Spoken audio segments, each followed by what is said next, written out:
हरिओम शांति। स्वागत है आपका सोहम ज्ञान में। दोस्तों, आज हम ऑडियो में ही वीडियो बना रहे हैं क्योंकि हमारे पास थोड़ी शूटिंग की प्रॉब्लम है। तो हम उम्मीद करते हैं कि आप हमें पहले की तरह ही सुनते रहोगे। तो किसी ने कहा है कि संसार में कोई किसी का नहीं होता। जानते तो हम सब हैं दोस्तों, लेकिन हम इसे समझने को तैयार नहीं, अपने जीवन में उतारने को तैयार नहीं। बहुत ही हम इस बात को हल्के में ले लेते हैं।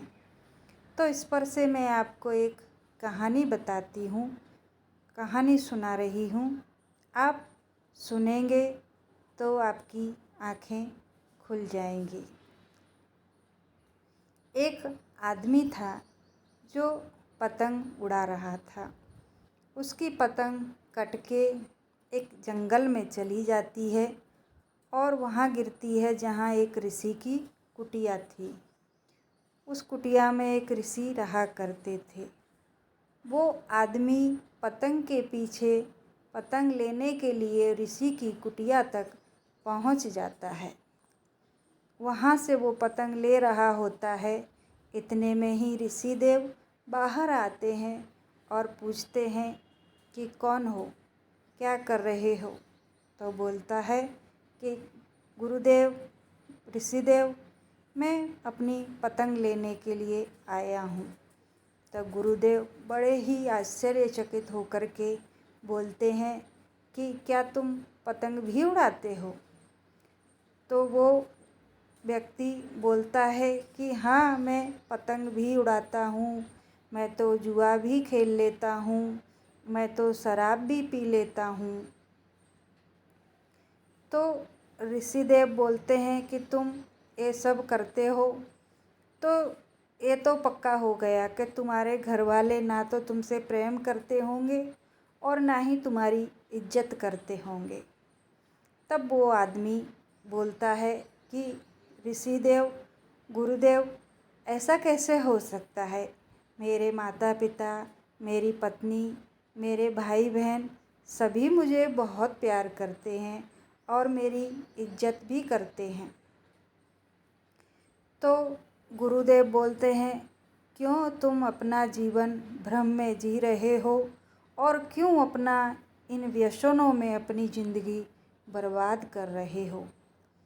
तो वो व्यक्ति बोलता है कि आप बोलो तो गुरुदेव, मैं आपको साबित करके दिखा सकता हूँ कि मेरे घर वाले मुझे कितना प्यार करते हैं।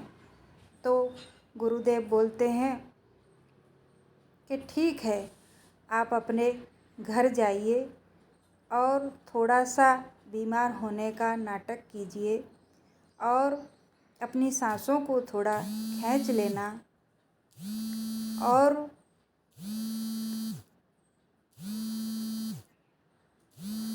तो वो व्यक्ति गुरुदेव की आज्ञा को पालन करके उनके आदेश के अनुसार वैसा ही करता है जैसा गुरुदेव ने बोला था और उसके बाद वो बेहोश हो जाता है।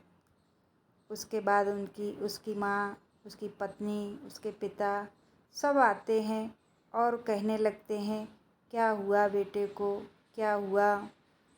तो देखते हैं कि बेटा उनका सांसें छोड़ चुका है, मृत्यु को प्राप्त हो चुका है और सब रोने लग जाते हैं। सब अलग अलग तरीके से रोने लगते हैं। माँ कहती है, मैं मर जाती, मैं तो बूढ़ी थी, मेरे बेटे को क्यों कुछ हो गया। पिताजी भी बोल रहे होते हैं कि मुझे कुछ हो जाता, मैं तो बूढ़ी ही हो गया था। पत्नी भी कहती है, मैं तुम्हारे बिना जीकर क्या करूँगी।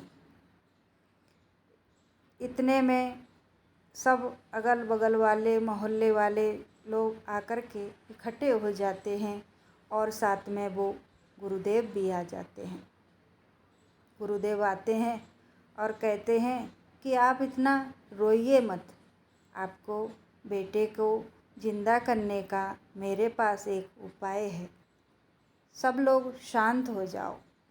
तो सब गुरुदेव की आवाज़ सुन कर के शांत हो जाते हैं।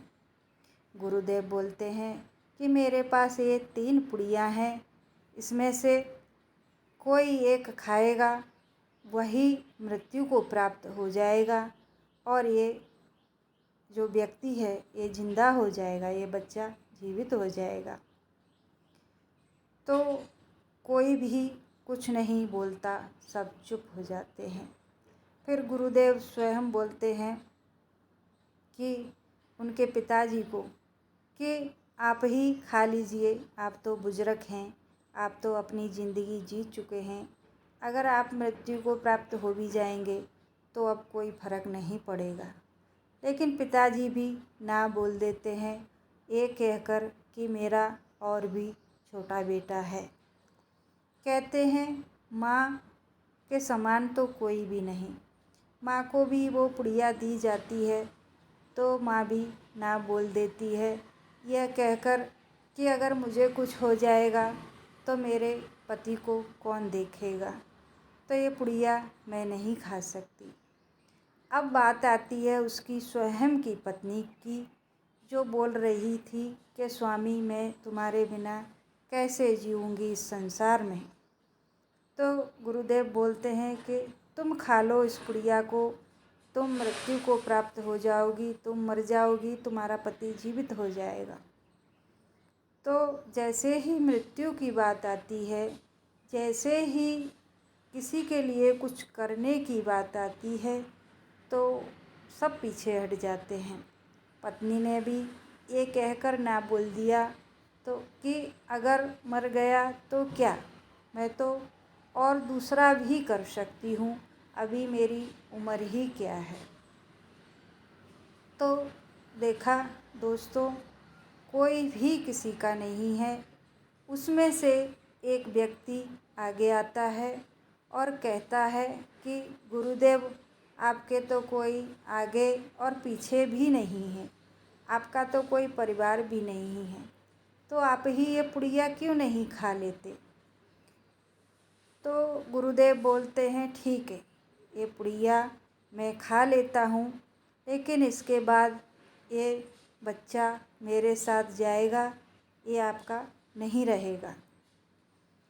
तो वो पुड़िया गुरुदेव खा लेते हैं और बच्चे जो व्यक्ति की डेथ हो गई थी, जो मर गया था, उसके कान में बोलते हैं कि बच्चे उठ जाओ, और वो उठ के खड़ा हो जाता है।